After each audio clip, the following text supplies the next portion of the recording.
So thank you for your help. Thank you to the Robin Book Festival. Thank you everyone for being here. As people come on in, we're going to start sort of with the introduction here. We have 4 of the world's greatest writers sitting in front of me today. So my goal is to speak quite literally as well as possible. So we can spend a lot more time listening to them and clapping for them. So today I just wanted to introduce myself. I'm Will Evans. I'm the founder and publisher at Deep Vellum, which is a literary nonprofit in Dallas. We publish books, we have a bookstore, we do literary events and advocacy, and we're now the world's largest publisher of literature and translation. Yay. So it is a great honor to be invited to moderate this panel at the Book Festival, especially considering that I live in Texas. But it is very important that the 4 panelists to my left all have books for sale downstairs in the rotunda, and they will be signing books after this panel. And so if you don't have a copy of any of these amazing works yet, go down there, get them signed, and support Powerhouse Books, who are the official bookseller of this festival. And of course, all of their publishers have booths out in the book fair area. I hope you would like to visit during this amazing festival as well. And so this is the last panel of the day, so we get to run a little longer, which is a lot of fun. And so I'm going to do a very brief introduction of these amazing writers again, because I could read their official bios, but it would go on for days because the number of awards that they have won, the books that they have published would spend the entire hour filling the air. And starting to my left, Iman Mersal was born in the northern Egyptian Delta and immigrated to Canada in 1999. And her book, Traces of Enayat, won the 2021 Sheikh Zayed Book Award, making her the first woman to win the literature category, and it is now available from Transit Books, a literary nonprofit in Kufu, who are amazing. To her left is Saldaña Paris, a Mexican writer based in New York and Mexico City, the author of the novels Among Strange Victims and Ramifications, and a new essay collection called Planes Flying Over a Monster, available now from Catapult. To his left, Mircea Cărtărescu is a Romanian poet, novelist, and essayist. He received the Los Angeles Times Book Prize in 2023 and the International Dublin Literary Award in 2024 for his novel Solenoid, published by Deep Vellum. And to his left, Kateřina Tučková is a Czech author, playwright, publicist, art historian, and curator of exhibitions. She's won numerous literary awards, including the Czech State Award for Literature, as well as Freedom, Democracy, and Human Rights Award from the Institute for the Study of Totalitarian Regimes. Her book, The Last Goddesses, published by Amazon Crossing, signed by one of my favorite editors in the business, Gabriella Cagefort. It's an honor to be here with all of you today. My very first question, to open this up, is that I want to thank you for being here today, and I want to thank you for doing this panel in the English language. And so the very first question has to do with the issue of translation. And so I wanted to know, what is your relationship through your creative work to the English language and the process of translation of the 4 books that you're here to represent today?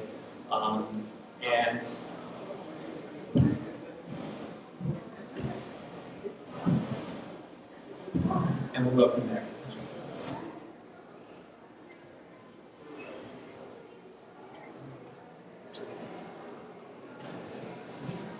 Bueno, hola, ¿qué tal? Buenas tardes a todos. Yo voy a responder en español, asumiendo que estamos en Nueva York, donde todo el mundo habla español. Se sabe de toda la vida. No, not really. Thank you for being here. It's a pleasure being in this wonderful room and not being offended. I am a translator myself, so I think a lot around translation when I write even. And I think I have developed a long relationship now with my English translator, or one of them, Christina MacSweeney. We have worked together over the years. She did my first novel in 2016, and then my second novel, and now she did the essay collection. And a couple of the essays in this collection were translated by someone else, Philip K. Zimmerman, who I don't know personally, but was a wonderful collaboration as well. And I just have the feeling that nobody reads you as closely as a translator. They really catch all of your mistakes, which is sometimes frightening. I mean, now Christina, my English translator, has become my first reader, or one of my first readers. I usually send her everything I write, and even before I send it to my agent sometimes. I send her my short stories for magazines or short pieces that I do for different magazines. And she's the first one to give me feedback on my work. So it's gone beyond the relationship of author-translator, and I think it has evolved into an artistic collaboration among peers. And she's, I mean, of course, she's a writer, she's a wonderful writer, because all translators are writers. That's an art form in itself. And I respect not only her feedbacks, but also sometimes she adds something to the book. She comes up with something else we can do around the book. So she translated, for example, Valeria Luiselli's book at some point, and she did a couple of them, and she added a whole chapter with a timeline for Valeria's book. And so I told her at some point, you should do something like that with my own books if you want to propose anything. And so she came up with a reading list that we added at the end of the essay collection, which I thought was a useful addition to the volume. And yeah, I think it's a collaboration that I take a lot from. Hello everybody. Well, I will say maybe three notes about translation because it's a big topic. First one, Arab literature in translation is really problematic. It's not like Latin American literature, let's say, or French literature.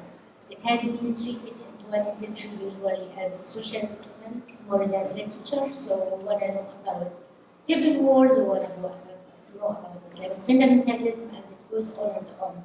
So I was really lucky with a new generation of translators who are interested in literature to begin with. And they selected books by themselves, things that they really want to read and work with for years. At the beginning of my experience with translation into English, which came actually later than other languages, I was very worried about the reality of translation to my text. With my little English, even in 2008, I would go over the poem and think this is absolutely wrong, there is no sense of humor here, and give my translator a hard time. But really with experience and with so many books translated into English, I feel you have to let it go, because you have a translator who is passionate, who is doing his or her best, but also they have their own voice and they have their own reading of your work. So you have to respect also that the voice of the translator will manage the text, and it adds to it. My third note is about mistakes translators can have, because with my last book, Traces of Enayat, it was read actually by those who are interested before even it came out in Arabic. And I remember my French translator, Richard Jacquemont, telling me I have absolute wrong idea about spaces, like how many meters from the beginning of the street to the end of the street. And he had to look everything up in Google Map, and we corrected these mistakes in the Arabic print before even he translated it. So they can really see things like sometimes that even your editor wouldn't see. Hola, ¿qué tal? Of course, it's a joke. I cannot speak Spanish actually. I can read Spanish very well, but don't dare to speak. And first, I want to tell you that I'm really very happy to be here with you. It's a great panel, together with great publishers, great writers, and great people in the audience. And a very beautiful room for all of us. About the English language, and not only language, but the English and American culture. I have always dreamed to be translated in English. my first translations were in European languages, and of course I was happy to be translated into French, into German, and Italian, Spanish, the other European languages, but my main target has always been the United States.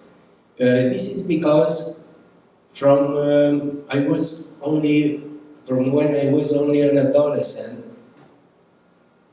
the most important literature for me was the American literature. I discovered the American literature, I fell in love with it, I fell in love with huge writers, classics and modern and postmodern writers, from Melville to Thomas Pynchon, and all of those giants of literature influenced me and my generation a lot.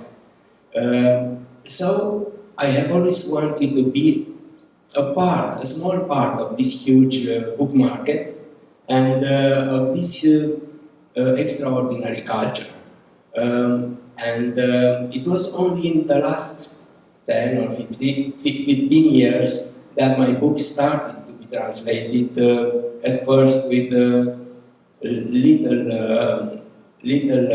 audience, as it is only normal, but I could feel that more and more my books reached the public, and I'm very happy for it.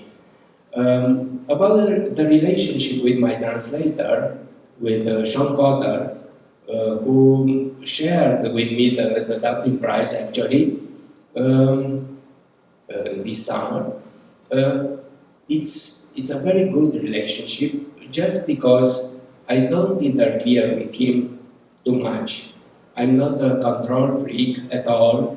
I prefer to let everyone do his or her job as I did my job when writing a book.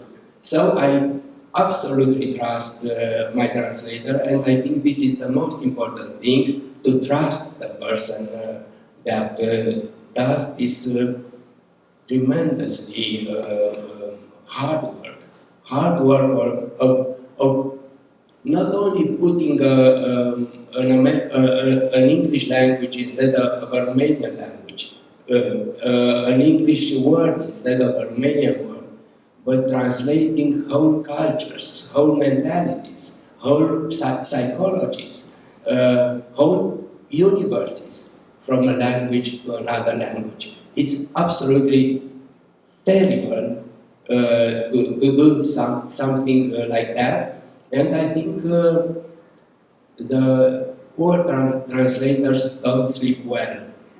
I think all of them have lots of remorses because traditore.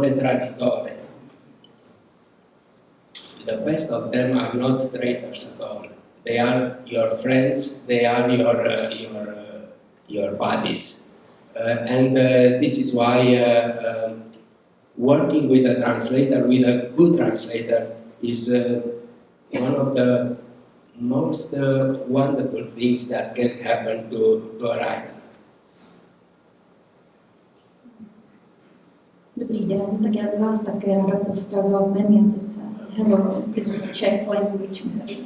Now, hello. I wanted to tell you also in my own language, in Czech language, and tell you something about Czech. Czech language is quite small language. We have around 10 million of people in Czech Republic, so for writers it's a relationship with translators very essential. Few years ago I would never dream about things like I will sit here with you with my English translation. As a starting writer, I didn't think that it will be impossible, but when it will happen very slowly, one translation after the second, at first translation into other European languages, first were the publishers from post-totalitarian countries who asked for the rights for my books because of the common history, because of the topics we could share, or I could share with their readers. And slowly in each country I met some person, translator, who became for me as let's say half parent of my books, because I met people who were so enthusiastic about my work. It's touching when I speak about it, because most of them became really my friends who not only translated the book but traveled with me over their country, interpret for me when I didn't understand. Of course, I don't understand languages, so they interpret for me in a discussion, and then they took care for the books, offered the book for the audience. So most of them are today my friends, and some more of them are so careful that when for example, email came from them not in the time of the translation, I'm really worried what will be inside, because most of them are so careful that they can find also some mistake which I made in the Czech version relating to the details from their own country, because in my books there are also a lot of there are also information about let's say Polish or Hungarian history, or what connects us in Central Europe. So most of them take care also about the text, like editors. It's not so often that they send me some mistakes. It's especially my Polish translator who do it with a real pleasure. But well, so speaking about translators, it's really special people for me. And to mention my translators here in New York, I'm really thankful to Veronique Verkushny, who translated my book Gerta, and Andrew Oakland, who translated my book The Last Goddess, which I presented here now. So I want to give a special shout out to the people who organized this panel, which is called Archives of the Self.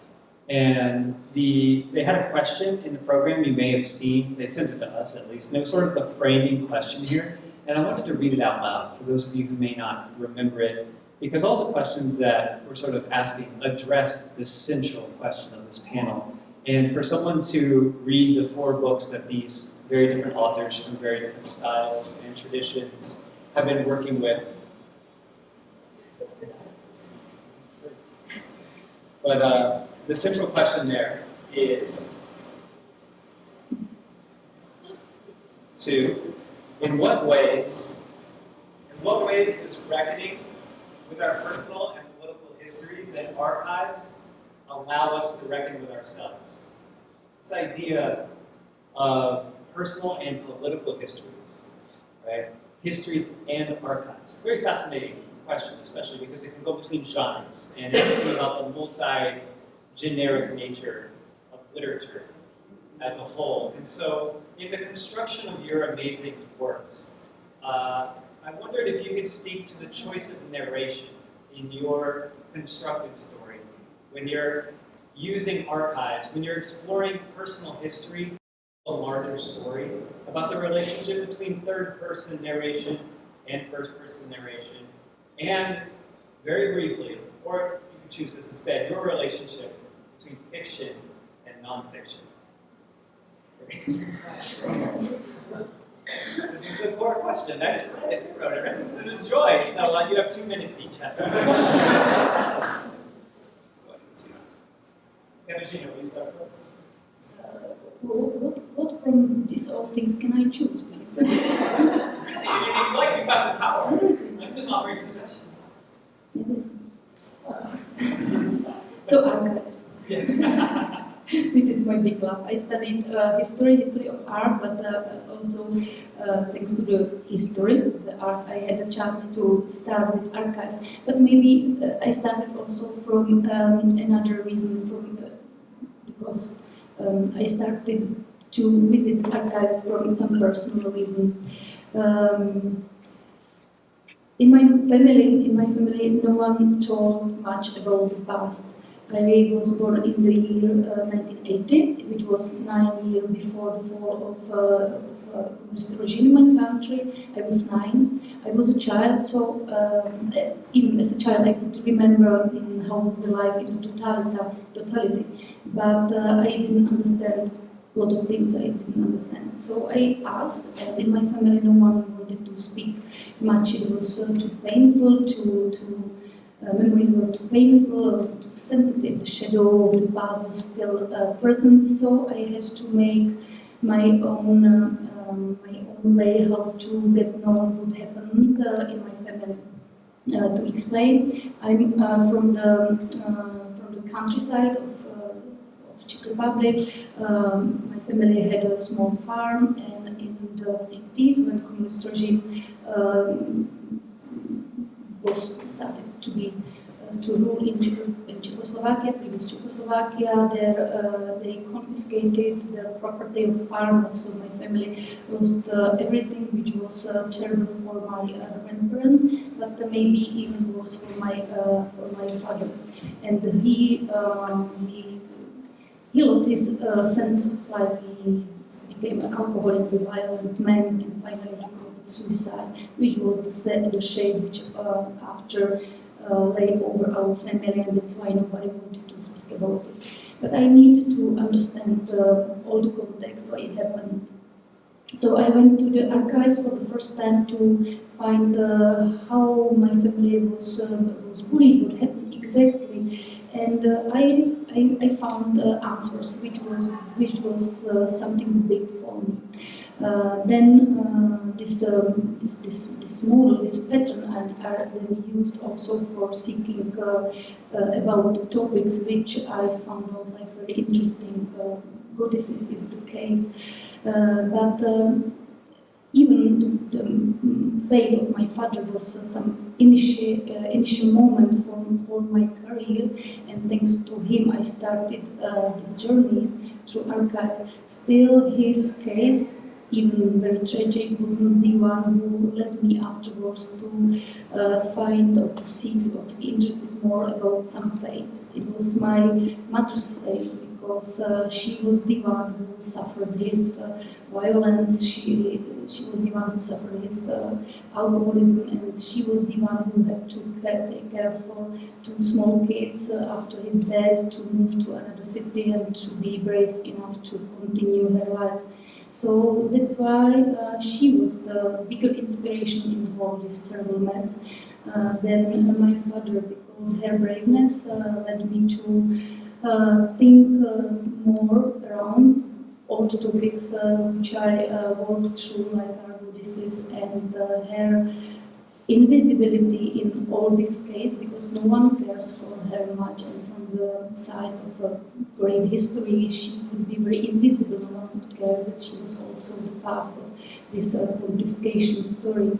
So it led me to discover more about similar stories, like it was the story of my mother, and to give a voice to women who suffered some historical events where they were overlooked and treated without respect. So this is the background for all my work, which I do now.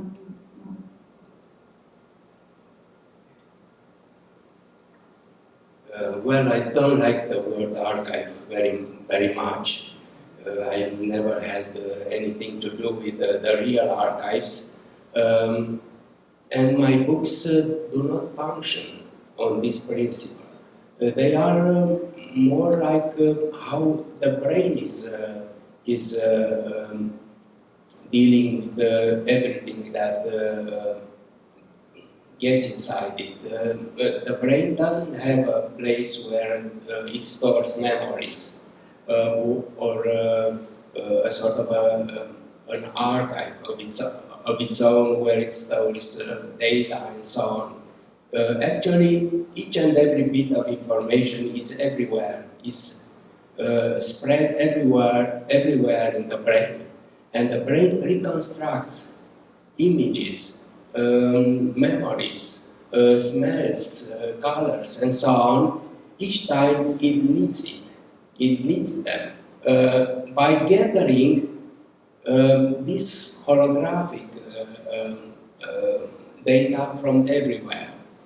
And I try to do something like that in all my books. My books are, in a way, fractalic books, where every page has the tendency to reflect the whole, but with a lower level of detail. So I think each and every thing that crossed my mind, that I personally lived, or I personally didn't live, but I imagined that I could. Each and everything I have learned and I have known by living in this world tend to find a place in my books. And I'm not the one who recreates my own life, my own experience stored in my books, but that is the reader. The reader should not actually read my books, but kind of guess in my books, like you guess your destiny in a crystal ball or in a cup of coffee after you drank the coffee. So I think the reader is at the same time the writer of my books. My books are a process of writing versus reading, writing/reading. And this happens all the time in each phrase I write, in each line I write. And they contain actually living memories that I really had, and some others that are part of the imaginary, fantastic, surreal domains that have also their place in what I write. In a way, I share the same history with Kateřina. We were satellites of the Soviet Union, and our lives have been quite the same till our changings of the regime. In Romania, this change was a violent one in 1989. I was 34 by that time, and I'm 68 now. So I can say that exactly half of my life was spent in a dictatorship, in another world, on another planet actually, and the other half of my life I spent it, fortunately for me, in a free world.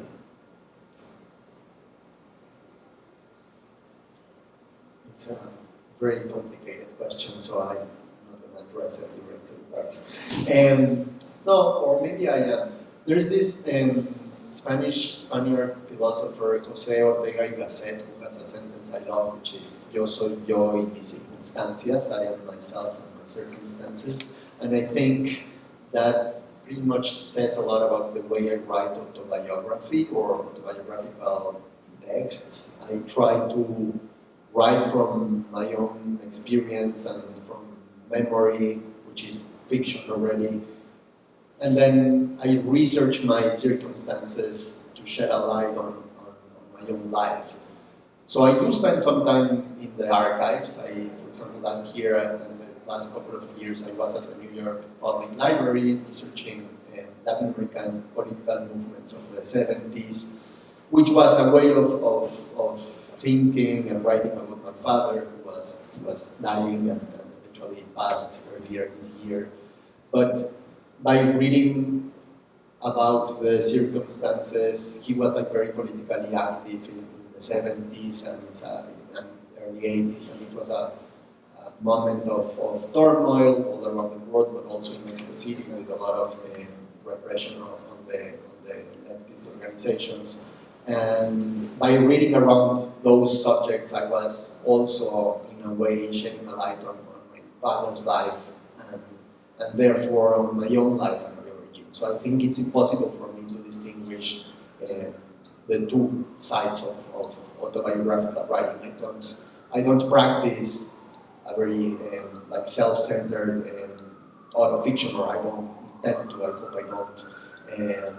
But I do look out and try to understand processes that affected my life and the life of the ones I love. That's the most important part for me.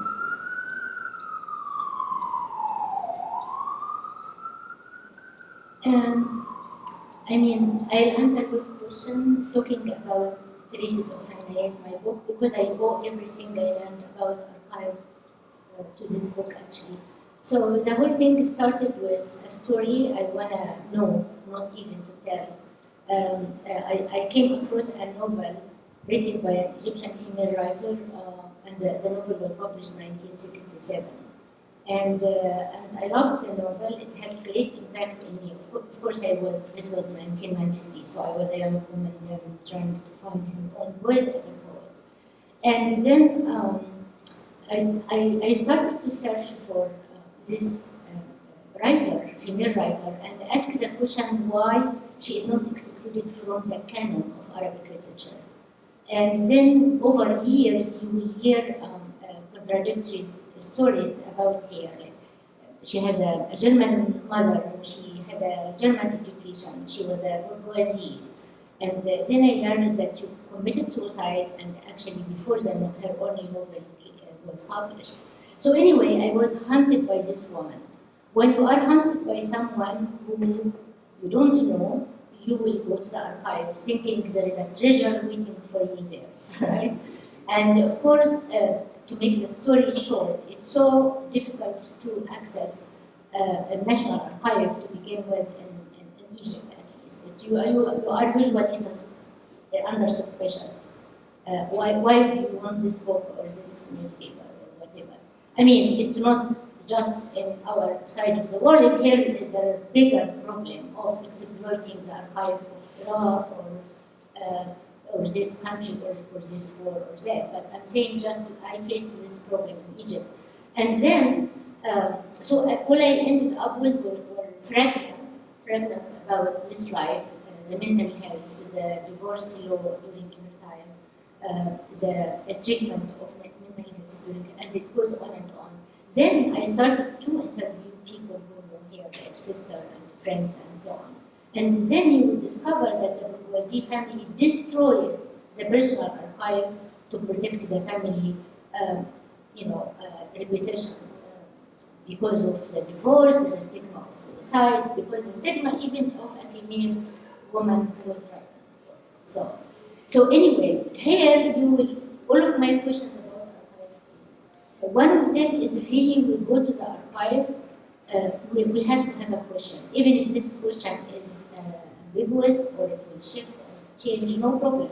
But without a question, it will get lost in the archive. And second, the archive does not contain the answer to our question at all. Because who actually organized this archive in the first place? Why this name is excluded from the archive? Why she was not important during the national time, for example, because she was writing about what? She didn't fit in this grand discourse. And it goes on and on. And I really love what Sylvia Hartman said about archive. Like, visiting archive is like going to a mall.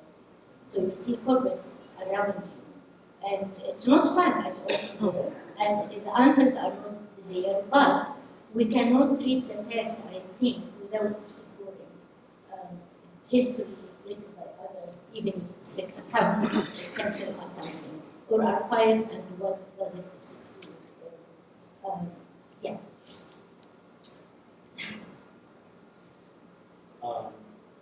Thank you for addressing those gigantic questions so beautifully. So to go a little deeper into these books that you've done, we can go down this way, I guess, this time. Like, something that is really remarkable in your 4 works is the way that you use place and the way that you use setting and landscape. It is impossible not to read Traces of Enayat and to come up with a sort of psychogeography of Cairo, right? I will never look or think about the city the same after reading your work. Same with Danielle, your work.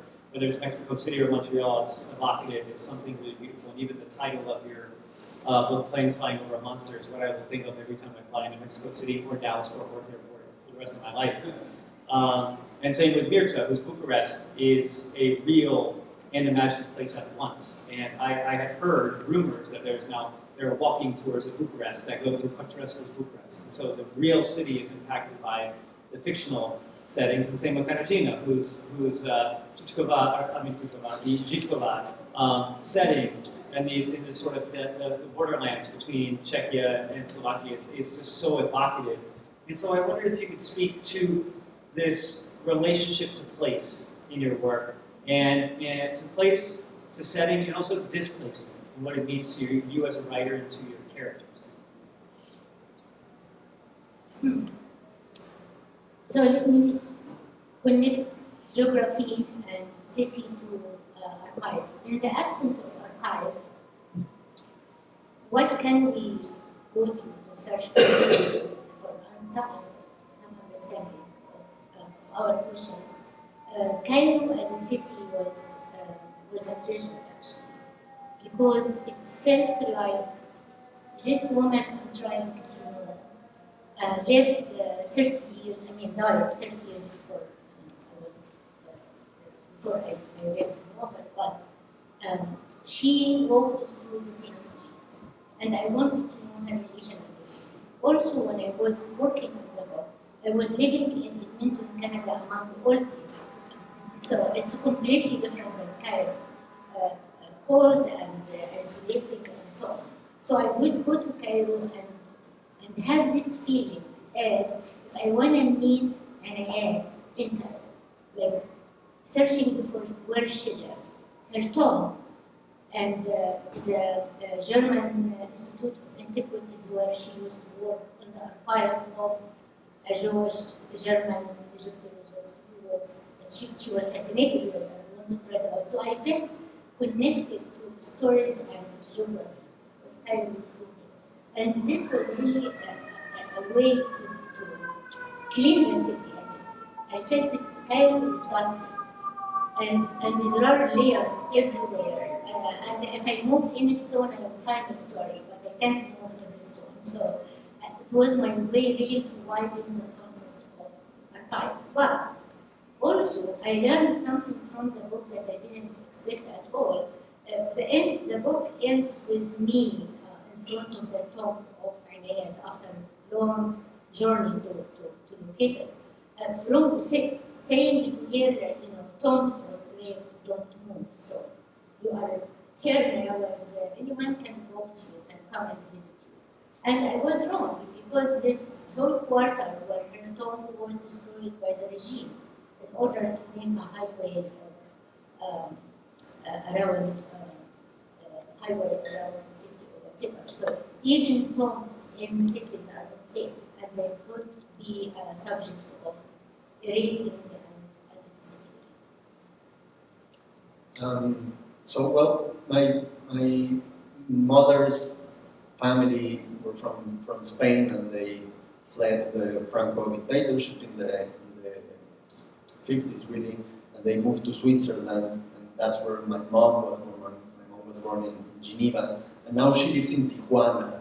So to me, like growing up, it was always very puzzling, like why do we choose the places we live, or like why do certain places chooses us? Like why are we attracted to certain cities? My mom was deeply unhappy in Switzerland, and she is very happy in Tijuana, of all places. And so in the quest for this, for an explanation around why are we attracted to these places or certain places, I also moved around a lot. I lived in Madrid for a while, and then I lived in Montreal for a few winters. I don't know if I was ever there in the summer. I can't remember any summer in Montreal. It was mostly winter all the time. And I moved to New York at some point. I was here for a couple of years, and so I think kind of like tracing a sense of belonging and a sense of origin in all these different places. And along the way, I took notes. I keep a diary, and that's where all of my writing comes from. Some of the essays in the collection are very literally just parts of my diary that I kind of revised and rearranged are essentially the diary. And so, for example, there's a text on Cuba, on Havana, because that's where I was conceived, or so I was told. My parents were communists, sorry, and they went to Havana, they wanted to conceive me in Havana. So I went back to Havana trying to look for a sense of origin or belonging, and of course I didn't find anything, because Havana was like falling apart and chaotic, and I just ended up like dancing salsa with a bunch of strangers, but it was fun, and I took a bunch of notes, and that's one of the essays. And so I feel that space and like place and cities in particular are very crucial to my writing in every way.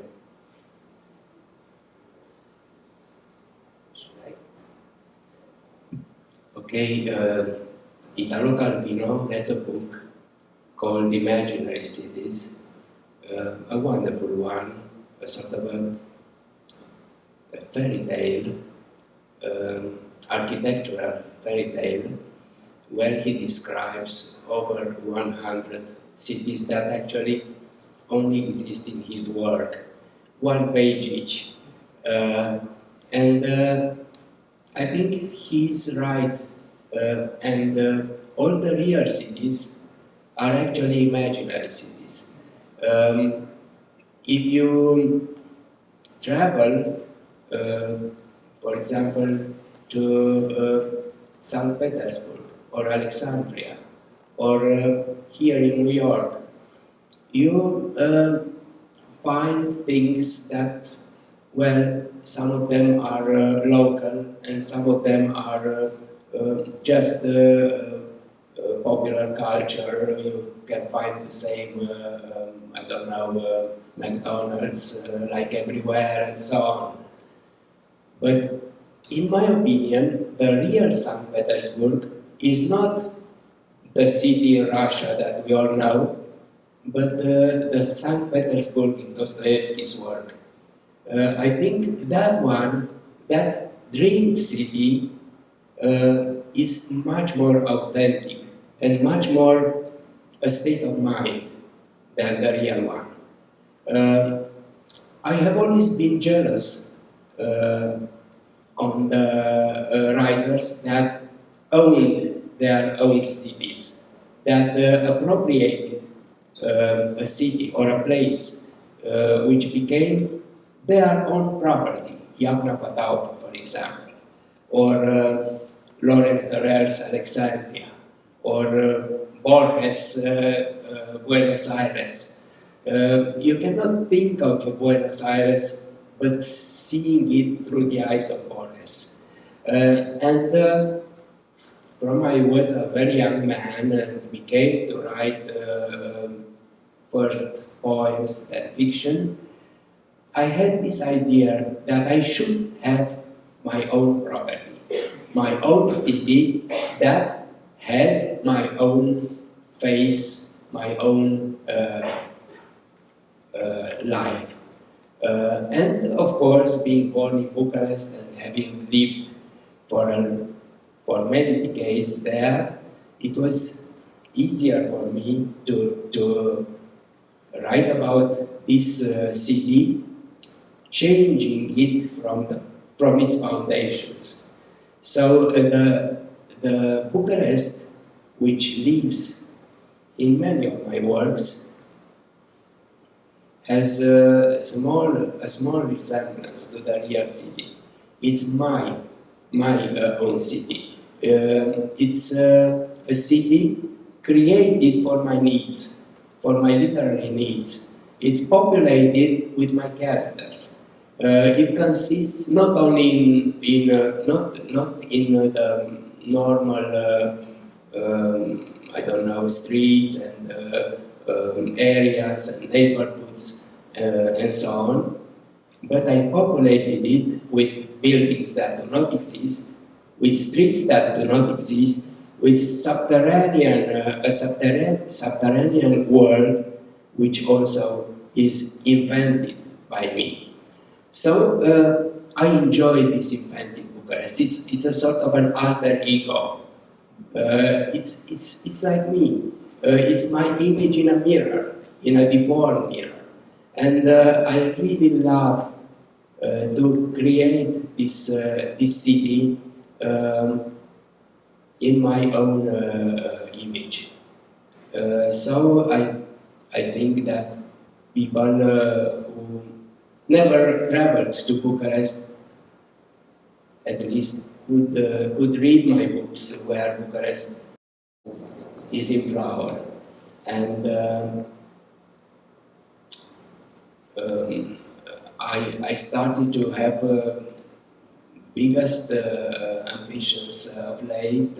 For example, my latest book is not only pleased to write about the same Bucharest, but its action takes place on 3 continents, from my beloved Valachia, where I was born, to the Greek archipelago, and to Ethiopia, following the life of a fantastic character.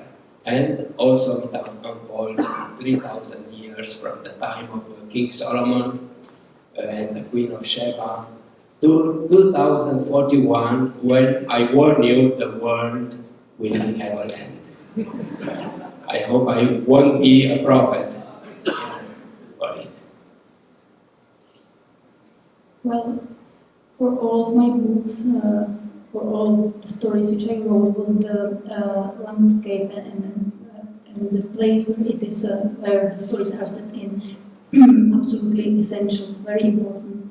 And it's not like that I set the story into some interesting place. I was so lucky that I found the place and then the story which grows up from the place.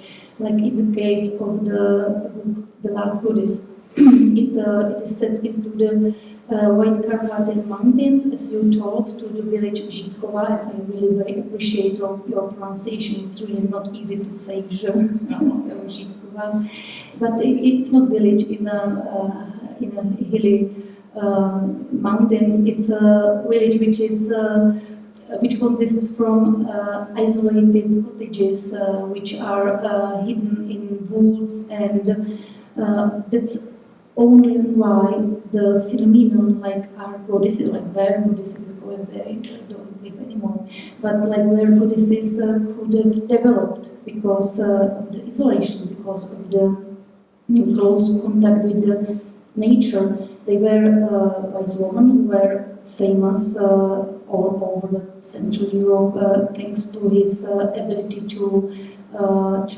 heal people through herbal treatment. They made herbal potions. They told very old. The anthropologists say that so old, like the evocation which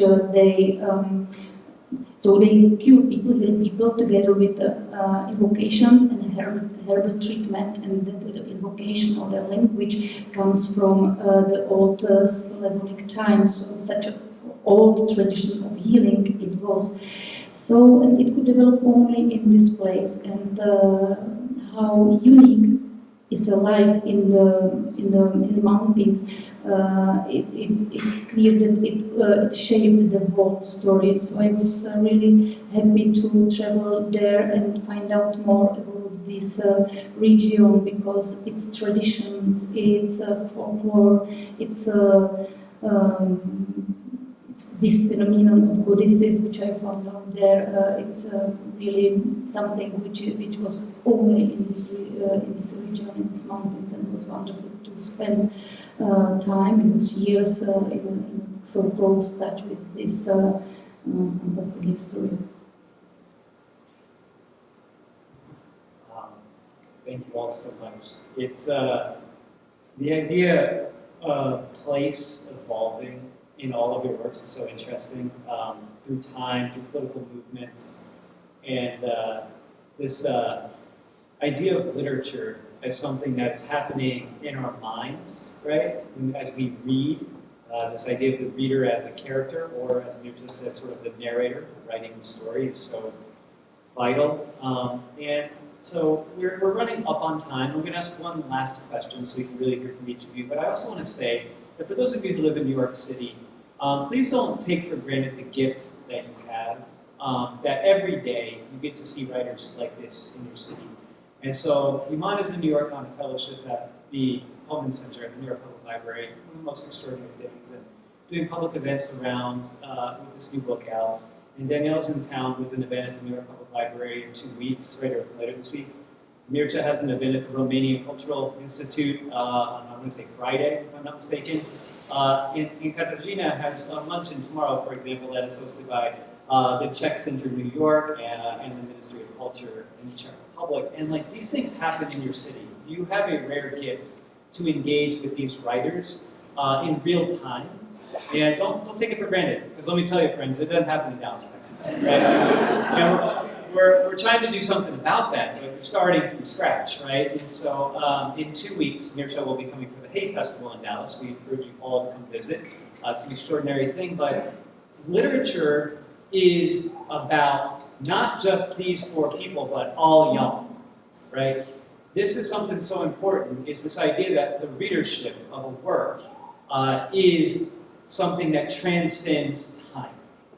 And something about your work is really beautiful. Is like, you know, long after we're gone, after 2041, people will be reading you. The future generations are going to read you.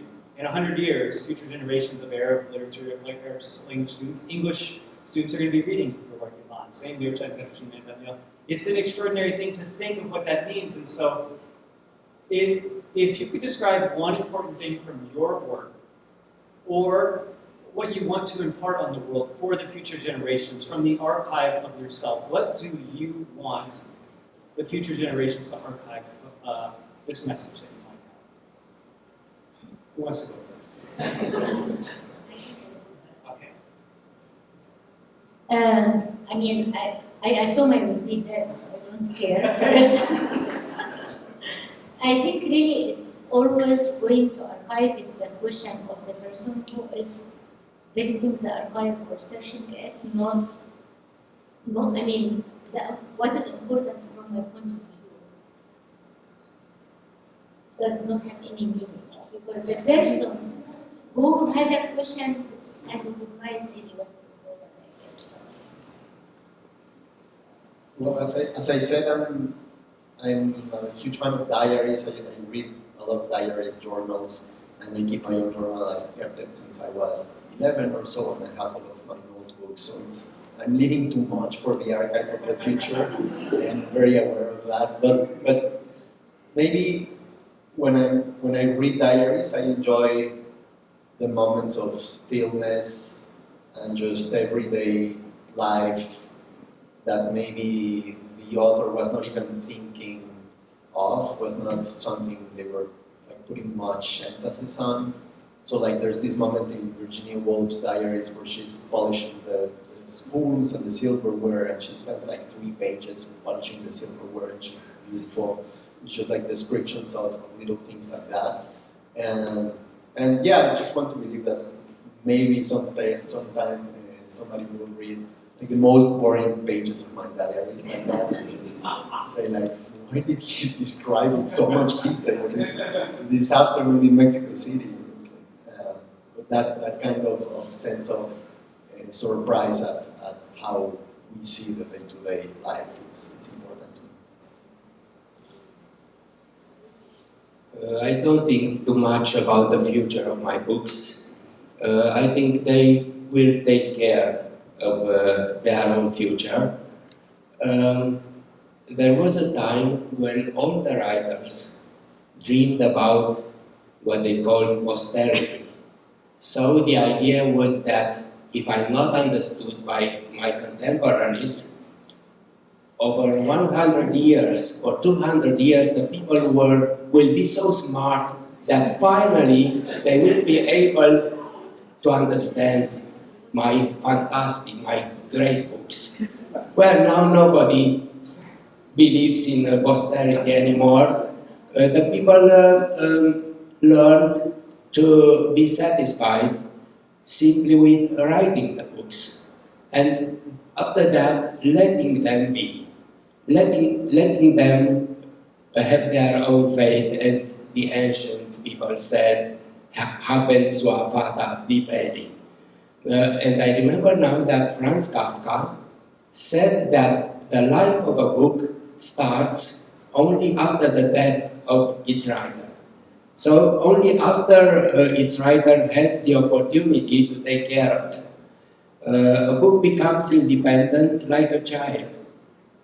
Only when he left or she leaves the parents' home and becomes an adult. So I only hope my books will be able to take care of themselves.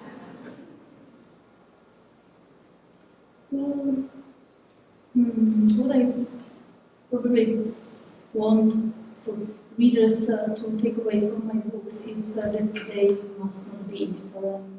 When I return back to the book, the last Buddhist, that was the case when people didn't see uniqueness of this phenomenon, and when they were oppressed by regime, they were oppressed by church, and by Nazi regime, and by communist regime, they turned blind to this problem, and this phenomenon disappeared. It finished.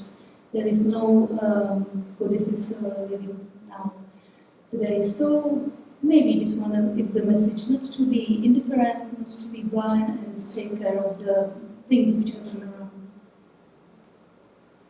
Please join me, everyone, in celebrating these four amazing authors.